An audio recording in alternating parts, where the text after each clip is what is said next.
दोस्तों, जिंदगी है तो संघर्ष है, तनाव है, काम का प्रेशर है, खुशी है, डर है। लेकिन अच्छी बात यह है कि ये सब स्थायी नहीं है। समय रूपी नदी के प्रवाह में ये सब प्रवाहमान है।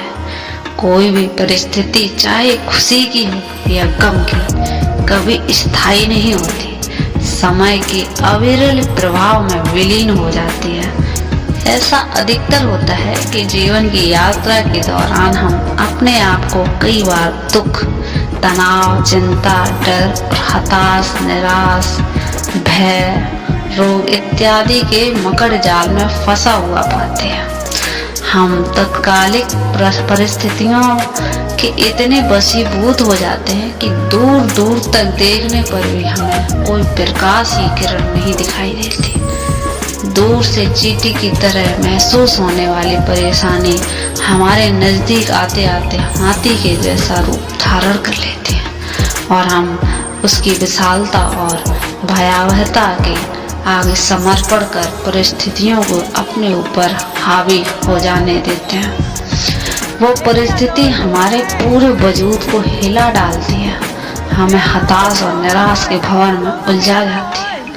एक एक क्षण पहाड़ सा प्रतीत होता है और हम में से ज्यादातर लोग आशा की कोई किरण न देख पाने के कारण हताश हो जाते हैं। अगर आप किसी अनजान निर्जन रेगिस्तान में फंस जाएं तो उससे निकलने का एक ही उपाय है, बस चलते रहें। अगर आप नदी के बीच जाकर हाथ पैर नहीं चलाएंगे तो निश्चित ही डूब जाएंगे।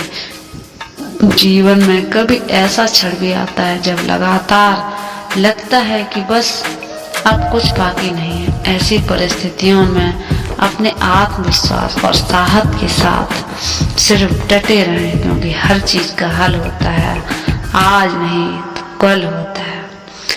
एक बार एक राजा की सेवा से प्रसन्न होकर एक साधु ने उसे एक ताबीज दिया और कहा कि राजन, इसे अपने गले में डाल लो और जिंदगी में कभी ऐसी परिस्थिति आए कि जब तुम्हें लगे कि बस अब तो सब खत्म होने वाला है, परेशानी की भंवर में अपने को फंसा पाओ, तो कोई किरण नजर ना आ रही हो, तो हर तरफ निराशा और हताशा हो, तब तुम ताबीज को खोलकर उसमें रखे कागज को पढ़ना, उससे पहले नहीं पढ़ना।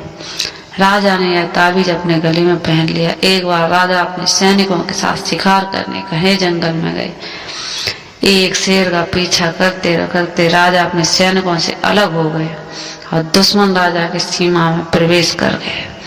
घना जंगल और सांझ का समय, तभी कुछ दुश्मन सैनिकों के घोड़ों की टापों की आवाज राजा को आई और उसने भी अपने घोड़े को एड़ लगाई। राजा आगे आगे, दुश्मन सैनिक पीछे पीछे। बहुत दूर तक भागने पर भी राजा उन सैनिकों से पीछा नहीं छुड़ा पाए। भूख प्यास से बेहाल राजा सैनिकों से पीछा नहीं छुड़ा पाए। एक गुफा में उन्हें दिखी, उसने तुरंत स्वयं और घोड़े को उस गुफा के आड़ में छुपा लिया और सांस रोककर बैठ गए। दुश्मन के घोड़ों के पैरों की आवाज धीरे धीरे पास आने लगी। दुश्मनों ने घिरे हुए अकेले राजा को अपना अंत नजर आने लग गया। उसे लगा कि बस कुछ ही क्षणों में दुश्मन उसे पकड़ कर मौत के घाट उतार देंगे। वो जिंदगी से निराश हो गया।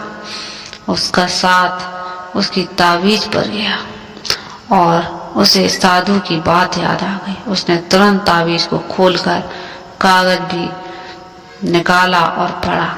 उस पर्ची पर लिखा था, यह भी कट जाएगा।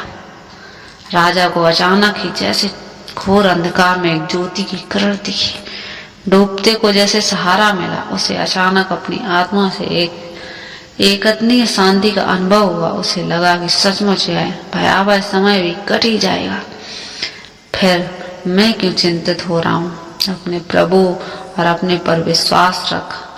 उसने स्वयं से कहा कि हाँ, यह भी कट जाएगा। और हुआ भी यही। दुश्मन के घोड़ों को पैरों की आवाज पास आते आते दूर जाने लगी। कुछ समय बाद वहां शांति छा गई। राजा रात में गुफा से निकला और किसी तरह अपने राज्य में वापस आ गया। दोस्तों, यह सिर्फ किसी राजा की कहानी नहीं है, यह हम सबकी कहानी है और हमें सबको याद रखना चाहिए कि यह समय कट जाएगा। कभी भी कोई समय हमेशा नहीं रहता है, इसलिए हमेशा खुश रहो और मुस्कुराते रहो। दोस्तों, जिंदगी है तो संघर्ष है, तनाव है, काम का प्रेशर है,